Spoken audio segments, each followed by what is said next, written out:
Tem umas histórias que são tão fortes, mas tão fortes, que elas continuam ecoando milênios depois. Histórias que falam sobre família, sobre ciúme, traição e sobre um propósito muito maior que se desenrola por trás de tudo. Hoje, a gente vai mergulhar fundo em uma dessas narrativas, uma das mais importantes, direto do livro de Gênesis. Olha, isso aqui não é um elogio não, pelo contrário. São as palavras cheias de cinismo de irmãos vendo o caçula chegar de longe. É uma frase que pinga inveja e que prepara o terreno para uma das traições mais famosas de todos os tempos. Essa é a grande pergunta que vai guiar nossa conversa aqui. Vamos investigar essa dinâmica, que é tão trágica e ao mesmo tempo tão humana, para tentar entender as raízes e as consequências surpreendentes que ela teve. E essa história não começa com uma grande briga, um grande escândalo, não.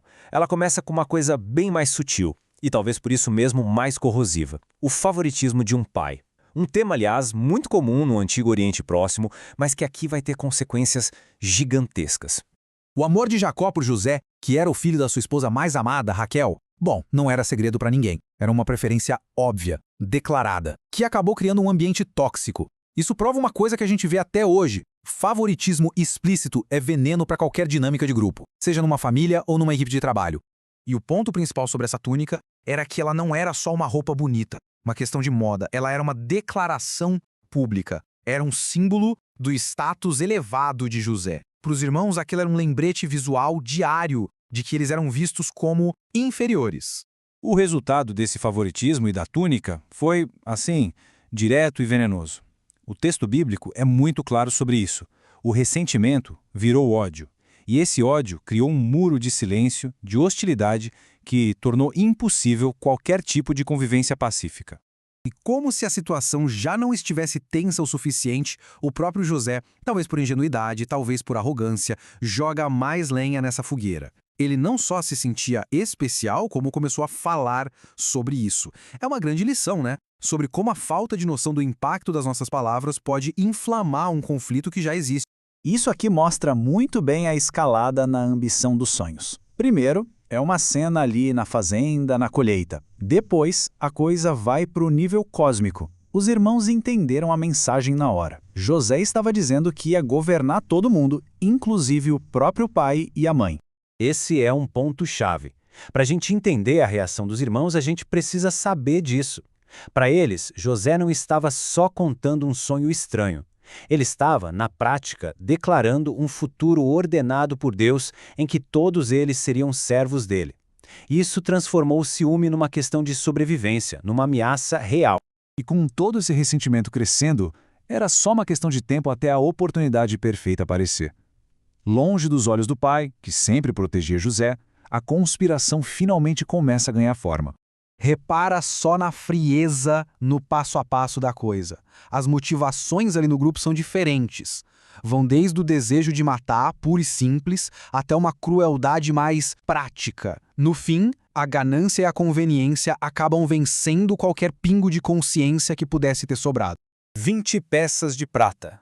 A traição teve um preço. E foi o preço de um escravo comum. Eles não só se livraram do irmão, eles o desumanizaram completamente, transformando um membro da família numa simples mercadoria. Veja se é a túnica de teu filho. Dá para imaginar a crueldade dessa pergunta feita ao pai? Eles usam o próprio símbolo do favoritismo de Jacó como a ferramenta para enganá-lo. É uma maldade, assim, de um requinte impressionante. Ok, agora vamos dar um passo para trás e olhar o quadro geral. O que parece ser só um drama familiar trágico é, na verdade, apresentado como parte de um plano muito maior, onde cada detalhe, por menor que seja, parece ter um propósito. É aqui que a narrativa traz a ideia da providência divina, a crença de que existe uma força maior guiando os acontecimentos, mesmo no meio do caos e das más intenções. O que a gente vê é como os fios da traição e do sofrimento são, na verdade, tecidos num padrão muito maior. A sugestão é que, mesmo nos atos mais sombrios das pessoas, um propósito invisível está agindo, transformando o mal em um bem inesperado. Por tudo isso, a história de José é uma peça fundamental na teologia judaico-cristã. Ela é vista como uma prefiguração poderosa, um tipo, como se diz, de um Salvador que viria no futuro. Ela basicamente estabelece um padrão que vai se repetir de forma ainda maior. As semelhanças aqui são impressionantes para dizer o mínimo. A jornada de José, de filho amado a irmão rejeitado e no final a Salvador exaltado, é vista como um rascunho, um projeto da história de Jesus Cristo, conectando de forma muito forte o Antigo e o Novo Testamento. Então, no fim das contas, a grande mensagem que fica é esta. Mesmo através de coisas terríveis, como o ciúme e a traição, um propósito muito maior pode estar em andamento. O sofrimento de um indivíduo pode, lá na frente, abrir o caminho para a salvação de um povo inteiro. Essa é a reflexão final que a história de José nos deixa. Uma pergunta, né? É sobre como o sofrimento, o destino e a redenção podem estar entrelaçados num plano que, na hora, a gente simplesmente não consegue enxergar.